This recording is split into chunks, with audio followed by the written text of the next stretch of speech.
Direct चलते हैं question में, ठीक है। क्वेश्चन में हमने क्या प्रिपेयर करना है, रिसिप्ट्स एंड पेमेंट अकाउंट, ठीक है। इस तरह से आपको क्वेश्चन आएगा, ठीक है। जैसे क्वेश्चन देखो, लिखा है Phoenix club has kept its account on cash basis and figures for the last year are given below, ठीक है। जो भी ये इसकी वो दिए ट्रांजेक्शन्स दिए, ठीक है। इसमें लिखा है आपको prepare receipts and payments account, ठीक है। इसके साथ याद रखना ईयर भी लिखी होती है, ठीक है, जो मैंने नहीं लिखी है, मैं ईयर लिखना भूल गई हूँ, ठीक है।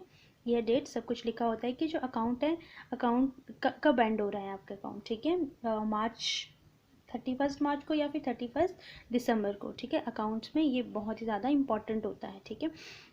इसमें देखो ये आपकी 10 एंट्रीज दी है, ठीक है। तो सबसे पहले मैं आपको एक बार फिर से बता देती हूँ कि जब हम receipts and payments account prepare करते हैं तो इसमें हम क्या लिखते हैं, सिर्फ कैश से रिलेटेड ट्रांजैक्शंस, क्लियर। तो इसमें जो और करंट ईयर की ट्रांजैक्शंस, ठीक है, इसमें प्रीवियस ईयर और आने वाली जो भी ईयर होगी उसका कोई भी, उससे रिलेटेड कोई भी एंट्री हम इसमें नहीं करते हैं। इसमें हम करंट ईयर की एंट्री करते हैं और सेकेंडली हम इसमें क्या करते हैं, कैश रिलेटेड एंट्रीज, ठीक है। तो इसमें देखो फर्स्ट क्या है, सबसे पहले मैंने आपको क्या बताया था, रिसिप्ट्स एंड पेमेंट्स अकाउंट में हमारी सबसे पहली एंट्री होती है कैश एट बैंक या फिर कैश इन हैंड, मतलब ओपनिंग बैलेंस की एंट्री, ठीक है। तो इसमें हम सबसे पहले देखेंगे कहीं ओपनिंग बैलेंस तो नहीं दिया है, ठीक है। इसमें देखो आपको ओपनिंग बैलेंस है cash in hand eight beginning of the year, ठीक है। मैं जिस तरह से एंट्री करूँगी सेम उसी तरह से आप सारी एंट्रीज करोगे, ठीक है। क्योंकि जैसे मैं करूँगी अगर आप उस तरह से करोगे तो आपकी जो एंट्रीज है वो मतलब आप मतलब नहीं भूलोगे, ठीक है। अगर आप अपने तरीके से करोगे तो क्या करोगे आप, कई बार क्या होता है हम ये वाली एंट्री कर देते हैं, फिर हम बाद में भूल जाते हैं ये हमने की या नहीं की, फिर हम उसको चेक करते हैं ये एंट्री हमने की या नहीं की है, ठीक है। इसलिए जिस तरीके से मैं करती हूँ बिल्कुल उसी तरीके से आपने करनी है, आपने बिल्कुल स्टेप टू स्टेप, ठीक है, स्टेप बाय स्टेप करनी है, फर्स्ट सेकंड थर्ड, ठीक है। पहली एंट्री आपको ढूंढनी होती है कि कैश इन हैंड या कैश एट बैंक की एंट्री तो नहीं, तो हमारे पास 8th एंट्री है cash in hand eight beginning, ठीक है। बिगनिंग मतलब ओपनिंग बैलेंस, ठीक है। तो हमने इस पर एक तो टिक करना है और दूसरा हमने इसको राइट कर देना है। ये देखो टू बैलेंस ब्रॉट डाउन, ठीक है। 4700 है तो हमने इसको क्या लिखा 4700, ठीक है। फर्स्ट एंट्री हमारी हो गई है, ठीक है। अब सेकेंड एंट्री हमने क्या करनी है, सेकेंड एंट्री फिर हम स्टार्टिंग से करेंगे, ठीक है। इसमें फर्स्ट एंट्री देखो क्या है, एंट्रांस फीस रिसीव्ड, ठीक है। एंट्रांस फीस है, एंट्रांस फीस मैंने आपको क्या बोला था, एंट्रांस फीस क्या होती है, जब भी कोई पार्टनर किसी भी ऑर्गेनाइजेशन को ज्वाइन करता है तो उसको ज्वाइनिंग के टाइम जो वो फीस पे करता है, ठीक है, उसको बोलते हैं हम एंट्रांस फीस। तो ये क्या होती है, किसी भी ऑर्गेनाइजेशन के लिए ये रिसीव्ड होती है, इनकम होती है, ठीक है। इसका अमाउंट है 4000, ठीक है। देखो तो इसमें मैंने यहाँ पे मैंने ये ऊपर मैं इसको लिखना भूल गई हूँ, ठीक है। इसलिए आपने ऐसे नहीं करना है, आपने स्टार्टिंग में लिखना जैसे एंट्रीज होगी, मैं इसको लिखना भूल गई थी इसलिए मैंने इसकी एंट्री लास्ट में की है, ठीक है। टू एंट्रांस फीस हमने रिसिप्ट साइड लिखा अमाउंट 4000, क्लियर। फिर हमने इसको भी टिक कर देना कि इसकी एंट्री हमारी हो गई है। सेकेंड है हमारा सब्सक्रिप्शन, मैंने क्या बोला करंट ईयर की, ठीक है। Subscription receive during the year, during the year मतलब करंट ईयर में 40,600। सब्सक्रिप्शन क्या होता है, हमेशा हमारी रिसिप्ट होती है, ठीक है। टू सब्सक्रिप्शन हो गया, रिसिप्ट साइड आ गया 40,600, ठीक है।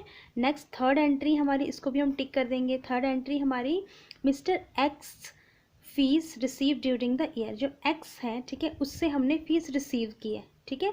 ड्यूरिंग द ईयर मतलब इसी साल की है, ठीक है। तो 1200 रुपये हमारी क्या होगी, रिसिप्ट होगी to mister x fees receive, ठीक है। 1200, यहाँ पे मेरे को रिसीव और पे लिखने की वैसे ज़रूरत नहीं होती क्योंकि रिसिप्ट हमेशा शो करती है रिसीव, ठीक है। नेक्स्ट हमारी एंट्री है थर्ड होगी। फोर्थ हमारी एंट्री है expenses paid during the year, during the year मतलब इसी साल, ठीक है। एक्सपेंसेस पेड, एक्सपेंसेस मतलब हमारे खर्चे, पेड मतलब हमने पे किया है, तो ये क्या है हमारी पेमेंट है, तो ये हमने कहाँ लिख दी, बाय एक्सपेंसेस 51,500, क्लियर। नेक्स्ट हम चलेंगे एक्सपेंसेस अनपेड, अनपेड मतलब हमने पे नहीं की है फॉर द ईयर, ठीक है। अनपेड है तो हम कोई भी कैशलेस एंट्रीज इसमें नहीं करते हैं, अनपेड है तो मतलब ये एंट्री इसमें नहीं होगी, ठीक है। नेक्स्ट करते हैं surplus on bar account, surplus surplus का मतलब एक्सेस ओवर इनकम ओवर, मतलब जो इनकम्स है वो ज़्यादा है, ठीक है, उसको हम सरप्लस बोलेंगे, ठीक है। तो ये भी क्या होती है, हमारी इनकम होती है, हमारी रिसिप्ट होती है, ठीक है। To surplus on bar account 15,000, ये भी हमने कहाँ लिख दिया, रिसिप्ट साइड, ठीक है। नेक्स्ट हमारा क्या है, सेक्रेटरीज ऑनोरेरियम, ठीक है। अब ये ऑनोरेरियम क्या है ये समझ लो आप पहले, ठीक है। सेक्रेटरी तो सबको पता है, ऑनोरेरियम क्या हुआ, ऑनोरेरियम होता है जब हम, मान लो हमारी एक ऑर्गेनाइजेशन है, ठीक है, हमने क्या किया ऑर्गेनाइजेशन में, मान लो हॉस्पिटल है, ठीक है, हमारा एक हॉस्पिटल, कोई प्राइवेट हॉस्पिटल है, ठीक है, उसमें हम क्या करते हैं, एक डॉक्टर को बुलाते हैं कि भाई आप क्या करो, जो भी हमारे हॉस्पिटल में जो नर्सेज हैं, डॉक्टर्स हैं, उनको, मतलब किसी अच्छे डॉक्टर को बुलाते हैं हम, ठीक है, उनको आप क्या करो, एक लेक्चर दो, ठीक है, किसी भी टॉपिक के ऊपर, ठीक है। तो वो क्या होता है हमारा, तो वो उसकी फ़ीस तो नहीं लेता है, ठीक है, लेकिन हम क्या करते हैं उसके ऑनर पे, ऑनर मतलब उसकी रिस्पेक्ट करते हैं, ठीक है, उसके लिए हम क्या करते हैं, थोड़ा सा पैसा खुद ही उसको पे कर देते हैं, ठीक है, तो उसको क्या बोलेंगे हम, ऑनोरेरियम, ठीक है। ज़रूरी नहीं कि जो चीज़ एग्जांपल मैंने आपको दिया वही हो, ठीक है, ऑनोरेरियम किसी को भी हम दे सकते हैं, ठीक है, अपनी इच्छा के अकॉर्डिंग, ठीक है। तो इसमें क्या है, सेक्रेटरीज ऑनोरेरियम, ठीक है। तो ये क्या होता है, हम पेमेंट करते हैं, ठीक है, तो पेमेंट कहाँ जाएगी हमारी, हमेशा क्रेडिट साइड पेमेंट में, ठीक है, बाय सेक्रेटरीज ऑनोरेरियम 6,000, ठीक है। नेक्स्ट हमारा है, ये कैश इन हैंड वाली एंट्री हमारी होगी, 9th entry, locker rent received, received मतलब रिसीव हुआ है, लॉकर रेंट, ठीक है, तो इसकी एंट्री हम कहाँ करेंगे, रिसिप्ट साइड, ठीक है। नेक्स्ट हमारा है इन्वेस्टमेंट बॉट, इन्वेस्टमेंट मतलब बॉट की हमने खरीदी, ठीक है, ली, तो इसमें क्या हुआ, हमारा कैश गया 2200, क्लियर है। ये सारी एंट्रीज हमने अच्छे से कर दी है, इसमें क्या है 10 एंट्रीज थी और 9 एंट्रीज हमने की है, 1 एंट्री हमने स्किप कर दी, क्यों, क्योंकि ये क्या है, हमारी कैशलेस एंट्री थी, ठीक है, अनपेड था, ठीक है।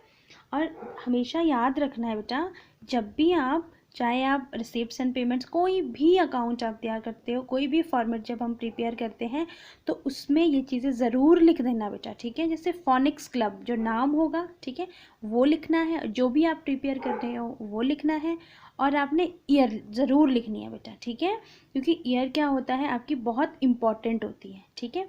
अब सबसे इम्पॉर्टेंट चीज़, ठीक है, अब क्या करते हैं हम, बहुत सारे बच्चे, मैंने आपको फर्स्ट वीडियो में भी बताया था, ठीक है, बहुत सारे बच्चे क्या मिस्टेक करते हैं, ये वाला टोटल फटाफट यहाँ लिख देंगे, ठीक है, और ये वाला टोटल फटाफट यहाँ लिख देंगे, ठीक है, और दोनों का जो बैलेंस होगा वो कैसा होगा, ऊपर नीचे, ठीक है। ये जो है बेटा आपका बिल्कुल रॉन्ग मेथड है, ठीक है। हम इसको कैसे करते हैं, +1 में सबसे पहले आपको यही चीज़ सिखाई जाती है, ठीक है, फिर भी आप बार बार मिस्टेक करते हो, ठीक है। तो ये मैं आपको एक बार अच्छे से बता रही हूँ और ध्यान से समझना है, ठीक है। इसमें हम क्या करते हैं, कौन सा बैलेंस हम यहाँ लिखते हैं, 2 साइड्स है, ठीक है, इसको हम क्या करते हैं, टैली करते हैं, ठीक है। 2 साइड में जो बैलेंस ज़्यादा होता है उसको हम यहाँ पे लिखते हैं, क्लियर।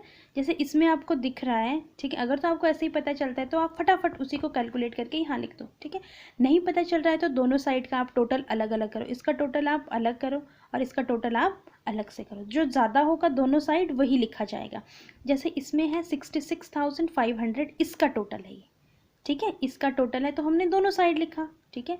और बाद में क्या करना है, हमने जो टोटल होगा, ठीक है, और जो भी आपका कम वाला होगा, जैसे ये वाला कम है, तो इसका जो टोटल होगा उसको आपने टोटल में से लेस कर देना है, ठीक है। लेस करके जो आएगा वो आपका बैलेंस में चला जाएगा, मतलब दोनों साइड बैलेंस आपने टैली करने हैं, ठीक है। दोनों की साइड में क्या होना, दोनों साइड्स आपकी इक्वल आनी चाहिए, ठीक है। मैंने पहले इसका बैलेंस लिखा, फिर मैंने इसका बैलेंस लिखा, ठीक है।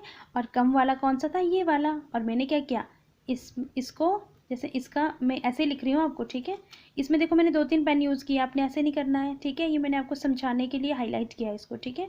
जैसे मेरा इसका बैलेंस आया था 59,700, ठीक है, तो मैंने क्या किया, 66,500 में से मैंने क्या किया, इसको लेस कर दिया, और जो मेरा बैलेंस आया वो हमारा बैलेंस कैरी डाउन में चला गया, क्लियर। तो इसी तरह से आप अगर बनाओगे, ठीक है। और एक बार मैं लास्ट आपको फिर से बता दूँ, जो हमारा रिसिप्ट्स एंड पेमेंट्स अकाउंट होता है उसमें हम करंट ईयर्स के ट्रांजैक्शंस लिखते हैं और कैश से रिलेटेड एंट्रीज करते हैं, ठीक है। और दूसरा हमारा इनकम एंड एक्सपेंडिचर अकाउंट, वो मैं आपको नेक्स्ट वीडियो में करवाऊंगी, ठीक है। वो हमारी NOP की लास्ट वीडियो रहेगी, ठीक है।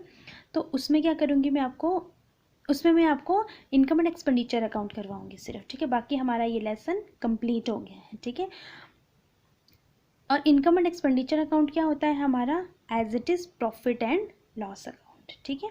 अगर आपको ये वीडियो अच्छी लगी है तो प्लीज़ इस वीडियो को लाइक तो करें और साथ ही साथ सब्सक्राइब भी करें, ठीक है। और अपने फ्रेंड्स के साथ शेयर ज़रूर करें ताकि जिस भी बच्चे को कोई भी डाउट हो और उसका डाउट क्लियर हो जाए, ठीक है।